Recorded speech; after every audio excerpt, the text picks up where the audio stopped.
ನಮಸ್ತೆ. ಇವತ್ತು ಭಾನುವಾರ ನಾವು ಬೆಳಗ್ಗೆನೇ ರೆಡಿಯಾಗಿ ಹೊರಟಿರೋದು ಘಾಟಿ ಸುಬ್ರಹ್ಮಣ್ಯ ದೇವಸ್ಥಾನಕ್ಕೆ. ನಾವು ಆಲ್ರೆಡಿ ಪ್ಲ್ಯಾನ್ ಮಾಡಿದ್ವಿ.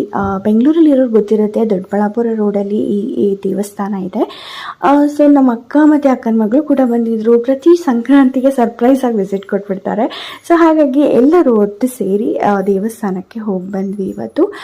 ಬಹಳ ದಿನ ಆಗಿತ್ತು ಎಲ್ಲರೂ ಒಟ್ಟಿಗೆ ಹೋಗ್ಬಿಟ್ಟು. ಸೊ ಹಾಗಾಗಿ ಹೊರಟ್ವಿ.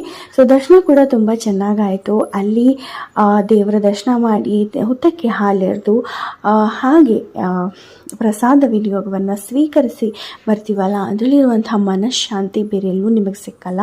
ಸೊ ಹಾಗಾಗಿ ಈ ರೀತಿ ಅವಾಗ ನಾವು ವಿಸಿಟ್ ಕೊಡ್ತಾನೆ ಇರ್ತೀವಿ ದೇವಸ್ಥಾನಕ್ಕೆ. ಹಾಗೆ ಬರುವಾಗ ಅಲ್ಲಿ ಕಡಲೆಪುರಿ ಎಲ್ಲ ಹಾಕಿರ್ತಾರೆ ಜಾತ್ರೆಯಲ್ಲಿ ಹಾಕಿದಾಗೆ, ಅದನ್ನು ತೊಗೊಂಡ್ವಿ. ಜೊತೆಗೆ ನಾಳೆ ಅಂದರೆ ಹಬ್ಬಕ್ಕೆ ಬೇಕಾಗಿರುವಂತಹ ಶೇಂಗಾ ಮತ್ತು ಅವರೆಕಾಳು ಅದೆಲ್ಲನೂ ತೊಗೊಂಡು ಮನೆಗೆ ಬಂದ್ವಿ. ಮುಂದಿನ ಬ್ಲಾಗಲ್ಲಿ